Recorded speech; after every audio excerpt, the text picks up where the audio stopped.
Et je fais le point sur cette première journée de grève avec François Hainaut, qui est premier vice-président à la CSN. Bonjour, Monsieur Hainaut.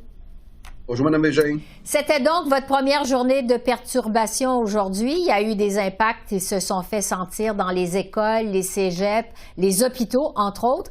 Est-ce que vous êtes satisfait du déroulement de cette grève ce matin?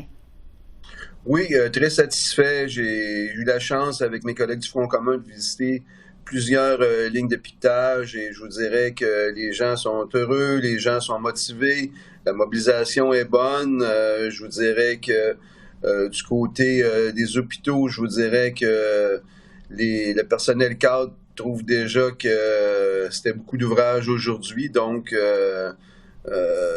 comme vous savez, on a annoncé une deuxième séquence de grève qui va avoir lieu les 21, 22, 23 novembre. Donc, en espérant qu'on n'aura pas besoin de l'utiliser, qu'on sera capable d'avoir un règlement d'ici ce temps-là.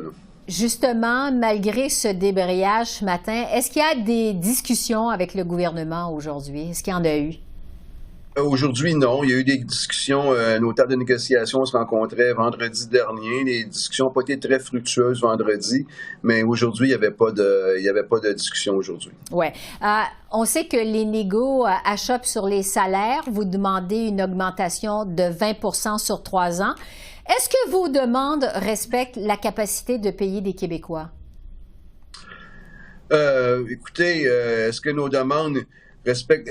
moi, je crois que oui, mais à un moment donné, je comprends que c'est la trame narrative présentement du gouvernement de dire que c'est la capacité de payer du gouvernement, mais je vous dirais, est-ce qu'on a la capacité de laisser tomber en miettes les services publics? Moi, je pense qu'on n'a pas capacité, puis je pense pas que l'ensemble des citoyens et citoyennes du Québec veulent voir leurs services publics tomber, là, comme on le voit un peu présentement, que des gens quittent le réseau, qu'on n'est pas attractif. Donc, moi, je pense que c'est ça la question qu'il faut se poser. Ouais. Puis ce que je trouve un peu...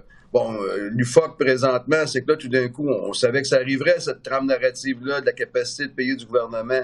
Mais c'est drôle comment on ne se pose pas la question lorsque c'est le temps de faire un troisième lien, lorsque c'est le temps d'investir dans une usine de batterie, lorsque c'est le temps de faire des réductions de prix hydroélectricité à des multinationales, lorsque c'est le temps de se voter des augmentations de 30 %. On n'a jamais parlé de la capacité de payer des citoyennes et des citoyens. Puis là, tout d'un coup, lorsque c'est le temps de payer les salariés des services publics, mais là, on ramène ce discours-là. C'est la même chose lorsque c'était le temps d'envoyer des chèques avant les élections, des gens qui pouvaient gagner jusqu'à 100 000 $ par année, là.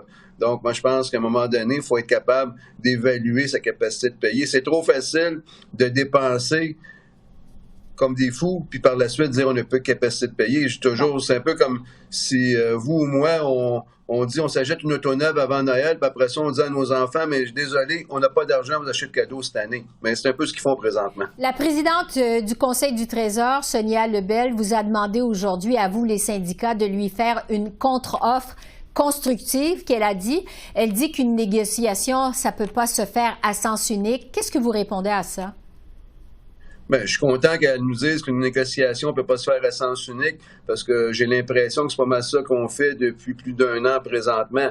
Donc, puis si elle parle, tu sais, je pense pas qu'on a de leçons à prendre présentement de la présidente du Conseil du Trésor sur des offres constructives parce que leur dernière offre de 1,3 %, je pense pas que c'était très constructif. Ça a juste jeté de l'huile sur le feu présentement. Allez-vous présenter une contre-offre à Mme Lebel? Pas pour l'un. On présentera pas de contre-offre à Mme Lebel comme elle l'entend, comme elle le veut. Mais demandez à Mme Lebel, est-ce que nos gens sur les tables sectorielles ont fait des contre-offres? Est-ce qu'ils ont élagué des éléments? Est-ce qu'ils ont priorisé des choses? La réponse est oui. Donc, est-ce qu'à la table centrale, on place des pistes de solutions? Est-ce qu'on va en exploratoire pour voir où est-ce qu'on pourrait arriver sur certains éléments? La réponse est oui. Mais si elle veut qu'on fasse une contre-offre signée comme telle, la réponse est non, parce qu'on fait déjà ce travail-là présentement. Mais c'est chose certaine, nous, on ne fera pas une contre-offre en le mettant sur X avant d'informer Mme Lebel comme elle l'a fait la dernière fois. Vous avez annoncé aujourd'hui, vous l'avez dit tout à l'heure, 3 autres journées de grève, de débrayage, les 21, 22 et 23 novembre prochains. On sait que les parents qui ont des enfants à l'école doivent s'ajuster, les patients qui attendent des chirurgies également. Est-ce que vous risquez de vous mettre à dos la population du Québec avec vos moyennes pressions, avec votre grève? Bien, écoutez, on a des sondages que la population dit qu'elle est derrière nous.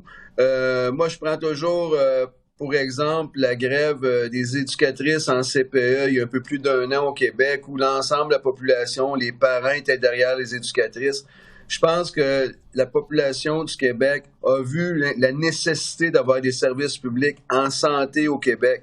On l'a vu durant la pandémie et je crois que les gens comprennent ce qu'on fait présentement.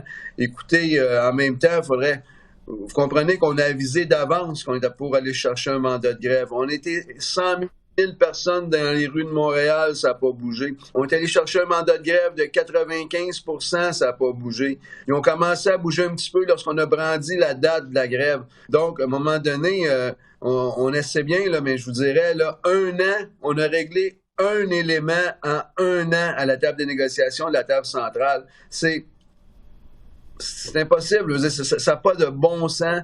Les mandats qui ne descendent pas, il y a un agenda caché que je ne sais pas c'est quoi, mais c'est clair que nous, on ne demande pas mieux de négocier. Nos équipes sont prêtes. Nos équipes ne demandent pas mieux que ça. La présidente du Conseil du Trésor nous avait demandé d'élaguer d'un table sectorielle. On le fait. On arrive là, mais ça ne bouge pas plus. Donc, on s'explique mal présentement. Là. Une négociation, ça fonctionne à deux. Mais il faut quand même écouter notre vis-à-vis, puis présentement, on n'a pas beaucoup d'écoute. En quelques secondes, parce qu'il nous reste plus de temps, est-ce que la grève générale illimitée, c'est un scénario possible pour votre Front commun? C'est un scénario possible, mais c'est un scénario où on ne veut pas aller. Ce qu'on veut vraiment, j'espère que le gouvernement, avec le deuxième coup de semonce qu'on vient d'envoyer, de dire une grève de 3 jours, j'espère que le gouvernement va comprendre qu'il faut s'asseoir, qu'il faut régler avant la grève générale illimitée. Mais je vous dirais, pour avoir visité plusieurs lignes de piquetage aujourd'hui, nos membres sont prêts, mais notre objectif dans la vie, c'est pas de faire des grèves. Notre objectif, c'est de signer des bonnes conventions collectives pour les 420 000 membres qu'on représente. François Hainaut, merci beaucoup. Merci. Merci, Mme Bégin. Au revoir. Au revoir.